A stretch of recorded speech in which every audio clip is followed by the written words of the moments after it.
지금 미국 산업계에서 가장 귀한 품목은 반도체가 아니라 전기용품이다 라는 이야기가 나올 정도입니다.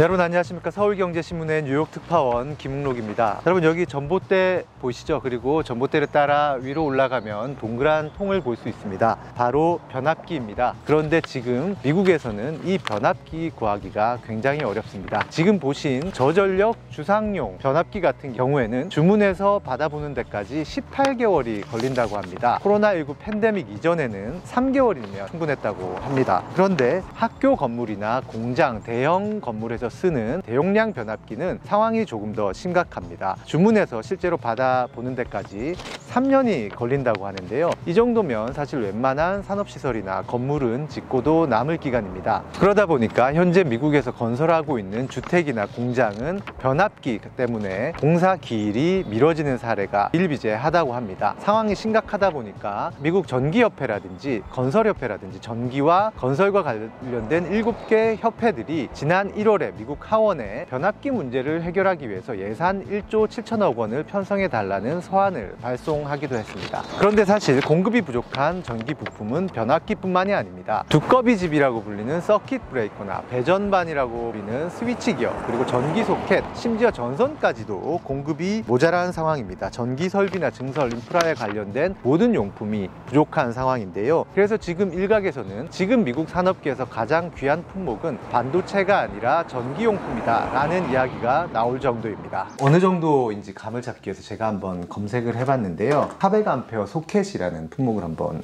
검색을 해봤습니다. 홈디포 판매 페이지에 들어가 보니까 이렇게 재고 없음이라고 뜨고 있습니다. 실제로 이제 재고가 있는 제품을 찾아다니다 보니까 아마존에서 이제 판매하는 제품을 볼 수 있었는데요. 홈디포에서 등록된 제품의 두세 배 수준으로 팔리고 있었습니다. 무슨 일이 벌어지고 있는 것일까요? 바로 수요 급등입니다. 첫 번째 수요 급등은 바로 미국의 공장 건설 급등입니다. 미국은 이제 트럼프 대통령 때부터 해서 리쇼어링 나갔던 미국의 제조 공장을 다시 미국으로 불러들이는 그런 정책을 추진을 했는데요. 팬데믹 당시에 공급망 붕괴를 겪으면서 조 바이든 대통령도 트럼프 대통령의 정책을 이어받아서 계속 추진을 하고 있습니다. 그리고 거기서 한 발 더 나아가서 인플레이션 감축법, 반도체법 등을 통해서 해외 기업의 동맹국의 기업을 미국에 유치하는 정책도 적극적으로 추진을 하고 있습니다. 삼성전자의 텍사스 공장이라든지 현대차의 조지아 전기차 공장, 이런 것들이 떠오를 겁니다. 지금 보시는 그래프는 미국의 제조업 분야 건설에 돈이 얼마나 들어가고 있는가 하는 그래프인데요. 2015년부터 2021년까지는 700억에서 800억 달러 수준을 이어가다가 이후 급증해서 2250억 달러에 이릅니다. 우리 돈으로 307조 원에 이르는 금액이 제조 공장 설립에 투자되고 있습니다. 그래프가 굉장히 가파르게 올라가고 있는 모습이 보이죠. 그런데 현재는 이 금액이 2250억 달러에 이르고 있지만 2021년 이후에 발표된 전체 제조업 공장 지출의 규모를 더해보면 최대 9,330억 달러에 이른다는 이야기도 있습니다. 1,300조 원에 가까운 돈인데요. 지금 현재 지어지고 있는 것은 예정된 전체 건설의 반의 반 수준이라는 것이죠. 이 공장을 지으려면 앞서 말씀드린 그런 전선부터 해서 두꺼비집, 변압기 이런 것들이 굉장히 많이 필요하겠죠. 그런데 이게 끝이 아닙니다. 최근 들어서는 AI 데이터 센터의 수요가 급증하고 있습니다. AI 데이터 센터는 AI를 학습시키고 운영하기 위해서 필요한 인프라 시설인데요. 전기 사용량이 굉장한 시설입니다. GPT-3를 1시간 동안 학습시키는데 드는 전력량이 1.3GW라고 하는데요. 이 정도면 우리나라가 1분 동안, 우리나라 전체가 1분 동안 쓰는 전력량에 맞먹는다고 합니다. 그런데 이런 AI 데이터 센터에 대한 수요가 급등하면서 지난해만 하더라도 미국 내 전체 데이터 센터의 공간이 26% 지난 한 해에만 늘어났다고 하고요. 앞으로 10년간은 현재의 10배 정도 가량으로 데이터 센터가 늘어날 것이다, 이런 얘기가 있습니다. 저도 직접 미국 현지에서 만난 금융 관계자들한테 얘기를 들어보니까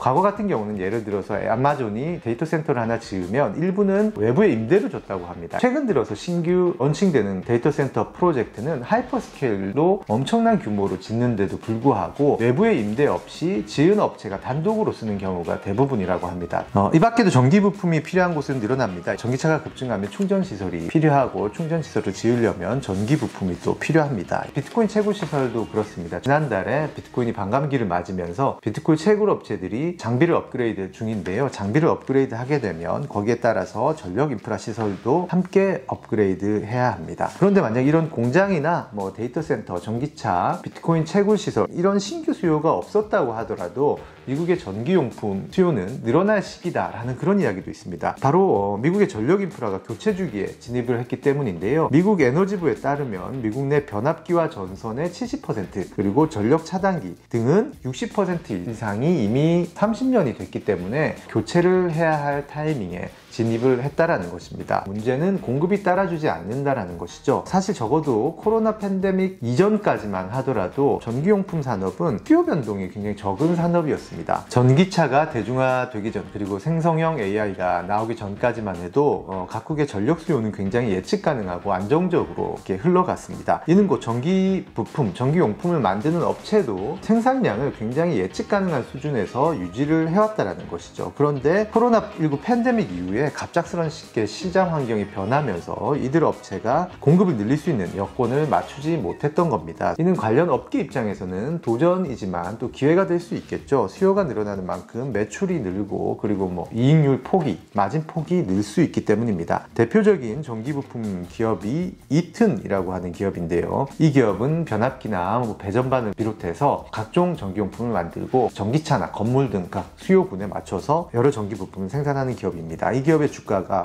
2년 전에는 130달러 수준이었는데 현재 315달러로 2.5배 가량 뛰었습니다. 올 들어서만 해도 30% 넘게 뛰었고요. 지난 1년간 약 84% 상승했습니다. JP모건은 이 업체를 두고 수요가 강하다 보니까 일부 부품, 원자재, 철강, 코일 등의 공급망 재앙이 있더라도 높은 이익률을 올릴 수 있는 기회가 있다 이렇게 평가를 했습니다. 허벨이라는 업체도 월가가 긍정적으로 평가하는 회사인데요. 이 업체도 변압기는 물론이고 송전탑이나 전봇대 이런 데 들어가는 각종 전기용품과 부품을 만드는 기업입니다. 규모가 꽤 큽니다. 시가총액이 200억 달러로 27조 원에 이르는데요. 미주호 증권 같은 경우에는 지난 3월 말에 이 기업의 목표 주가를 370달러에서 450달러로 높여 잡았습니다. 워낙 수요가 강하다는 건데요. 미주호 증권은 물론 당시에 이튼의 목표 주가도 300달러에서 340달러로 올린 바 있습니다. 미국뿐만이 아니라 전 세계에서 나타나는 그런 조짐도 보이고 있습니다. NHK가 이런